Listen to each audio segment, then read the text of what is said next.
Yo les compartí a ellos algunos de los versículos que esta mañana voy a mencionar, y uno de ellos está en Lucas capítulo 24, versículo 45. Lo leo en esta versión rara que yo tengo.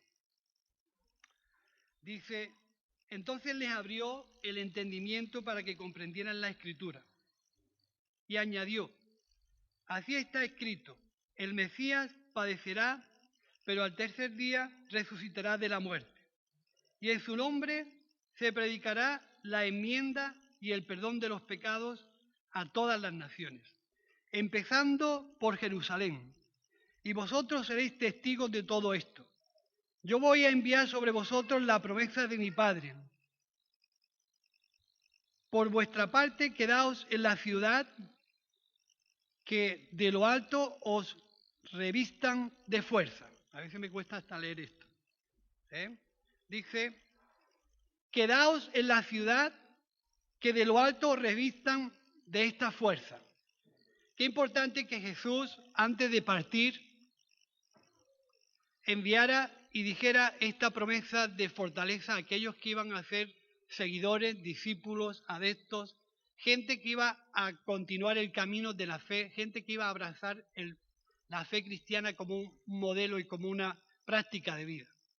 Y los anima a que antes de emprender esta cuestión de predicación del Evangelio, de anuncio de las buenas nuevas, les dice que tienen que estar en tal sitio, en tal lugar, en el aposento alto, para que antes de comenzar esta actitud de predicación y de anuncio de la buena nueva, sean investidos del poder del Espíritu de Dios. Fuerza e ímpetu de Dios necesaria de manera ineludible para predicar y anunciar a Jesús. Pues dice que en el capítulo 2 del libro de los Hechos, todos los discípulos estaban orando, intercediendo a Dios como Jesús le había recomendado y le había aconsejado, y todos estaban juntos en aquel lugar esperando la promesa de lo alto. Dice el capítulo 2 del libro de los Hechos que de repente vino desde el cielo, a mí siempre me gusta señalar, de repente vino desde el cielo una unción del Espíritu Santo que llenó a todos los que estaban en aquel lugar. Y comenzaron a alabar y a glorificar a Dios en lenguas muy conocidas de aquellos alrededores. Y decía la gente: no son estos de tal sitio y de tal sitio, como los oímos hablar en nuestra propia lengua en la que hemos nacido. Y glorificaban a Dios y entendían muy bien lo que estaba sucediendo aquí. Porque nuevas alabanzas y nuevas adoración a Dios de una forma absolutamente inexplicable se estaba dando en aquel lugar. Al que le tocó anunciar lo que estaba sucediendo era a ese tal conocido Pedro, que había negado a Jesús un tiempo atrás.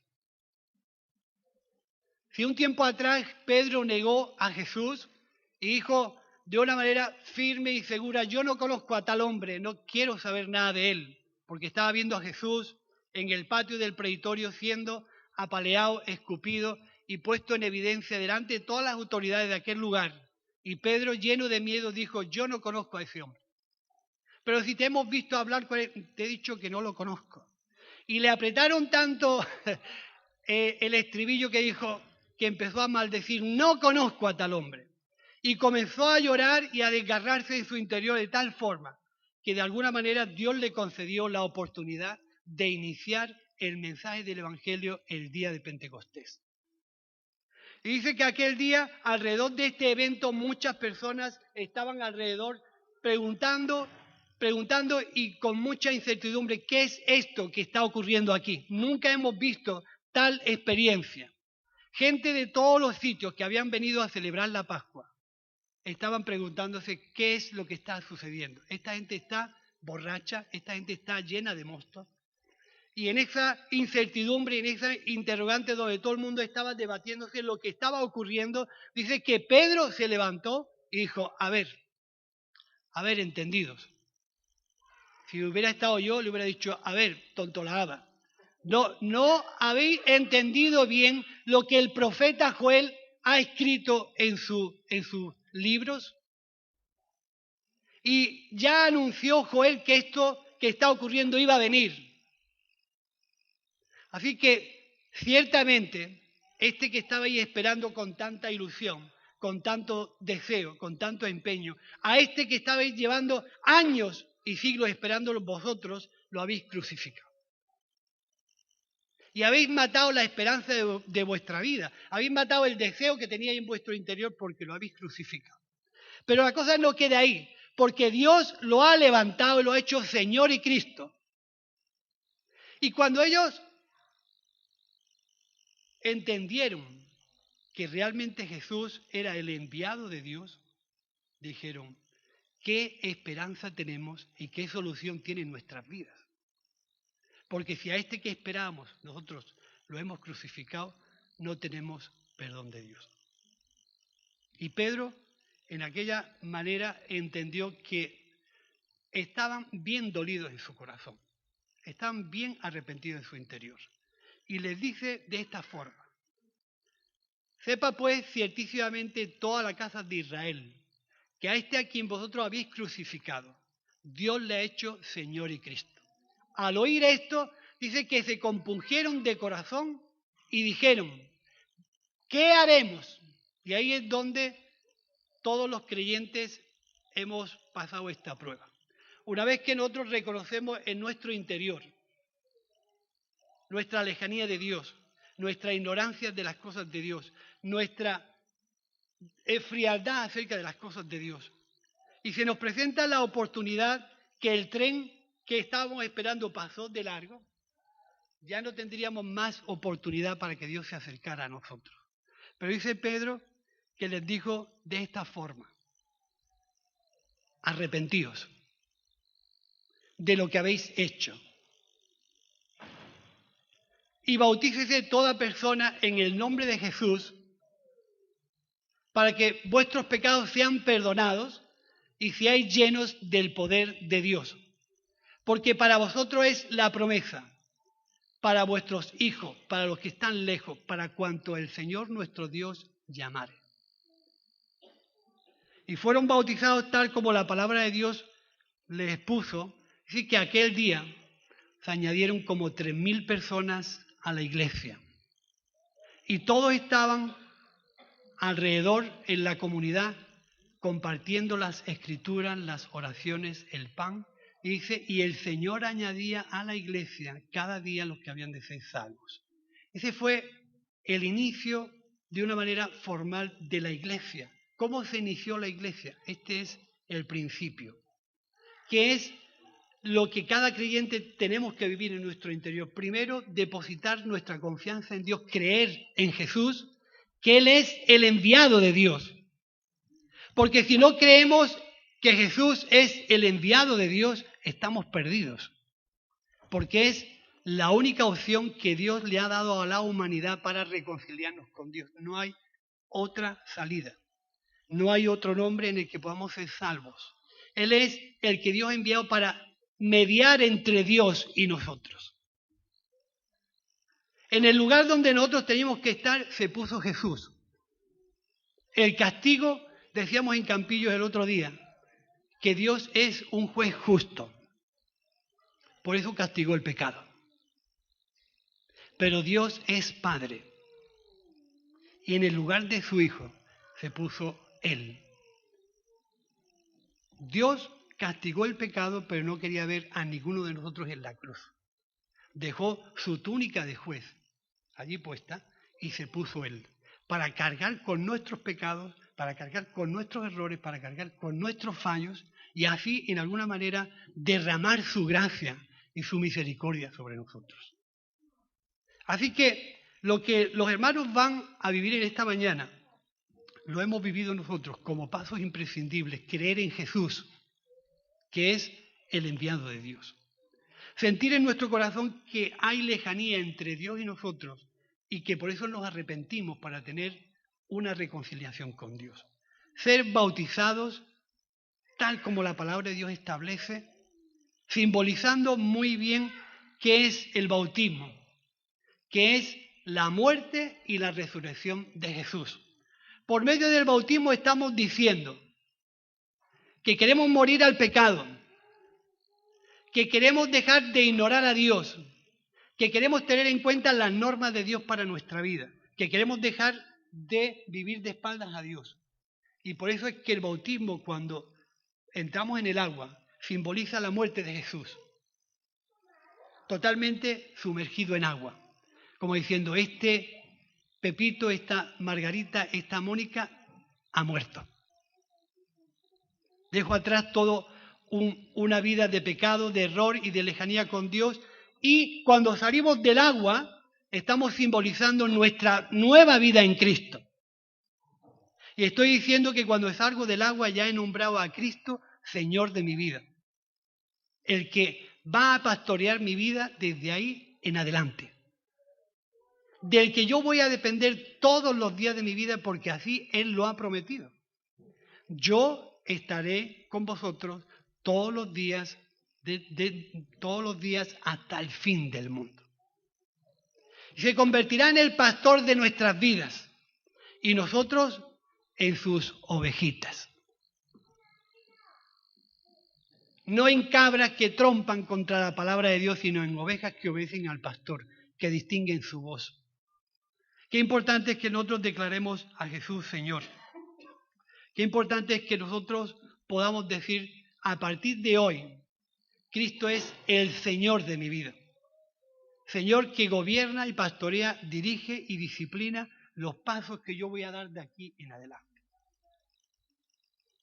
4 cosas que a mí me gustaría dejarle a los nuevos convertidos y también a toda la iglesia. La primera, ser personas que sepamos transmitir el amor de Dios a los demás, mostrándole todo lo que Dios ha hecho en nuestra vida, obedeciendo al Maestro de ir y predicar el Evangelio a toda criatura. Que el amor de Dios llene nuestros corazones de tal forma que nos veamos involucrados, impulsados y llamados a decirle a la gente lo que Cristo ha hecho en nosotros. Es una opción, es un mandamiento y es una actitud de obediencia que nunca podemos olvidar. Hay que hablar de Jesús, de lo que Él ha hecho en nuestras vidas. El Evangelio no viene a nuestra vida para quedarse, silenciarlo y mutilarlo para que quede en nosotros. El Evangelio viene para proclamarlo, para anunciarlo, para que el que quiera pueda tener la oportunidad de entregar su vida a Dios y reconciliarse con Dios. Y la voz de Dios en la tierra somos nosotros. A través de la predicación, a través de nuestras vidas, a través de nuestra conducta, nosotros somos los que tenemos que hablar de Jesús. Segunda cosa es que todo creyente tiene que amar la palabra de Dios, porque de ella tomamos los consejos de Dios para saber cómo vivir el camino. No es bueno que los creyentes ignoremos la palabra de Dios. No es bueno que comencemos un camino, lo desarrollemos un poco y nos olvidemos de cómo tenemos que continuar viviendo ese camino, por lo que los consejos de Dios son imprescindibles para terminar el camino y estar un día con Él. ¿Qué error muchas veces cometemos los creyentes cuando creemos saberlo todo o cuando creemos que ya hemos llegado a la madurez o creemos que hemos llegado ya al final de todo? Siempre seremos personas dependientes de Dios. Siempre seremos personas dependientes del consejo de Dios. Y cuando nos olvidamos de que la Biblia marca el deseo, la intención, el sentir de Dios para ayudarnos a caminar el camino, hermanos, ahí nos perdemos de nuevo. Y necesitamos volver nuestro corazón a Dios. Tercer consejo que yo le daría a los hermanos que van a ser bautizados y a toda la iglesia es que debemos de amar la cercanía con Dios. La cercanía con Dios que se transmite a través de nuestra vida de oración. Si no nos comunicamos con Dios a través de una cercanía en oración con Dios, no vamos a tener vitalidad para llevar a cabo el mensaje del Evangelio. Si no hay una intensidad de vida de oración en comunidad, a solas, a través del matrimonio, de la familia, de la pareja, si no tenemos una intimidad con Dios, es imposible llevar el mensaje adelante. Y por último, Mi consejo es a los nuevos y a los que estamos: ama la iglesia. Ama la iglesia como la comunidad y el cuerpo de Jesús, como lo que Dios ha diseñado para expandir el reino de Dios. Ama la iglesia y siéntete como uno más del cuerpo de Cristo. Ama la iglesia como una pieza más del puzzle que completa el trabajo de Dios trabajando unos con otros. No es bueno, hermano, no es bueno que después de mucho tiempo tengamos vidas individuales y autónomas al margen de lo que Dios quiere hacer con la comunidad.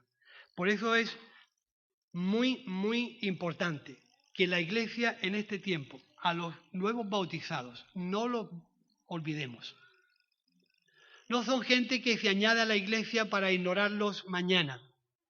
Son gente que se añade a la iglesia para que los tengamos en oración. Ahora son infantes, ignorantes, muy nobles, muy sencillos, donde todo en muchas circunstancias les es novedoso. No es bueno que ellos se sientan lejos de tu amor, de tu fraternidad, de tu cercanía. Ahora es tiempo, porque son dependientes muchos de tu testimonio, de tu conducta, de tu oración, de tu cercanía con ellos. Cuando los veas, trata de ser un ejemplo para ellos. Cuando los veas, trata de tenerlos en oración. Trata de tenerlos muy en cuenta.